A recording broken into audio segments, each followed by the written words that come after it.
Bitcoin has had a rough past couple of days, and I guess that's kind of an understatement because we really haven't had a lot of bullish volume, a lot of green volume, a lot of buyers stepping in since Bitcoin went to a new all time high on the 14th of July. Instead, what we've been seeing is just a constant trickle of selling and even more selling. And on top of that, Bitcoin right now is holding by a thread. You can see here on the super trend, on the daily, it is right at the buy level there. So as a reminder, if it comes under this buy level, which right now is sitting at about $112,600, if it closes under this buy level, that will trigger a sell on the super trend. And normally, when that happens, the price tends to go down. Not every time, and not always by a lot, but it does happen, and it happens more often than not. So if Bitcoin does move under this level, we can see support here at about 105 and then additional support here at about 100. Now, that's only part of the story because I want to give you guys the full story. The reason why Bitcoin has been falling so much over the past couple of days is we've seen massive liquidations in the general crypto space. We had on the 31st of July about over $900 million worth of long liquidations. This drives the price lower across the crypto space.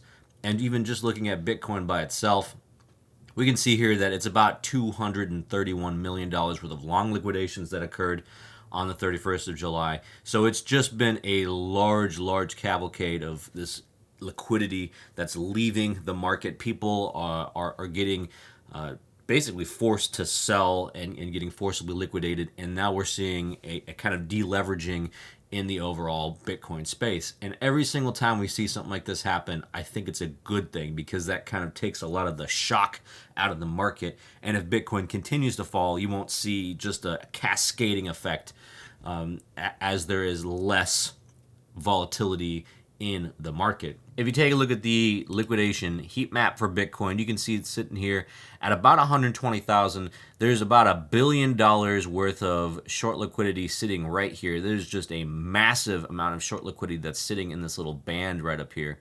If Bitcoin ever does kind of get out of this funk and goes north of 120K, we could really see some huge fireworks as these short positions are forcibly liquidated, and we can see a really nice short squeeze.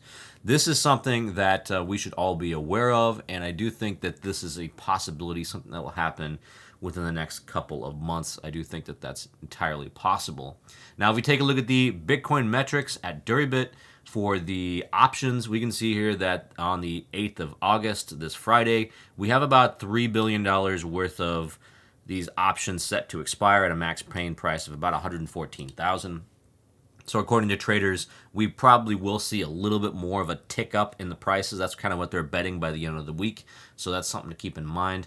Now, this max paying price has kind of moved a little bit. If you take a look at the expiry at the end of the month, which is the 29th of August, you can see here that the max paying price is only 115,000. So over the near term, there's not that much bullishness for the options market, and the value set to expire at the end of the month is lower than what we traditionally see. Now, this is probably as a result of people not being as bullish on Bitcoin as they have been in the past, traders not gambling quite as much and not speculating quite as much, so that's something to keep in mind.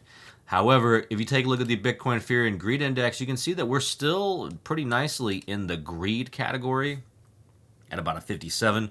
And there are still major whales that are lining up to buy Bitcoin. Now, one of them is, of course, Strategy, formerly known as MicroStrategy. They had a new offering for preferred stock up to $4.2 billion. And again, this is probably going to be sent all to purchase Bitcoin, this $4.2 billion. Now, they had their earnings, and after they had earnings, they announced that they're going to be doing this. This is something that MicroStrategy will continue to keep doing.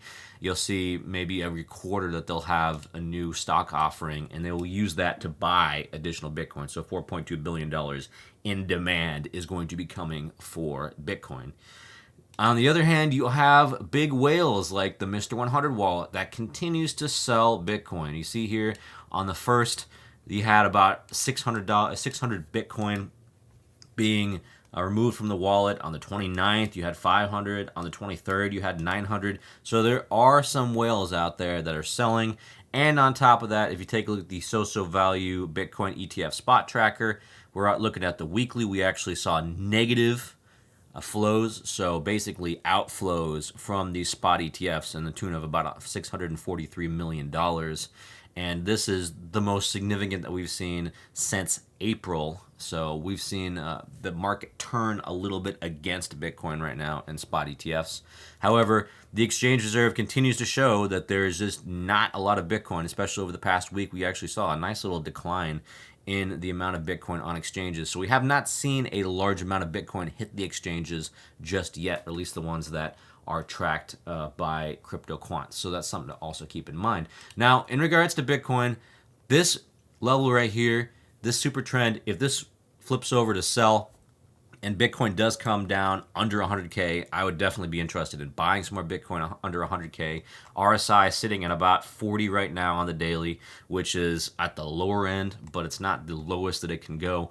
Remember, it has to go under 30 in order for it to be considered oversold. And if it does dip down in this range right here between that 100K to about 105, it will probably be oversold. But if that happens, I'll make a video, I'll cover it, I'll tell you more about what's going on.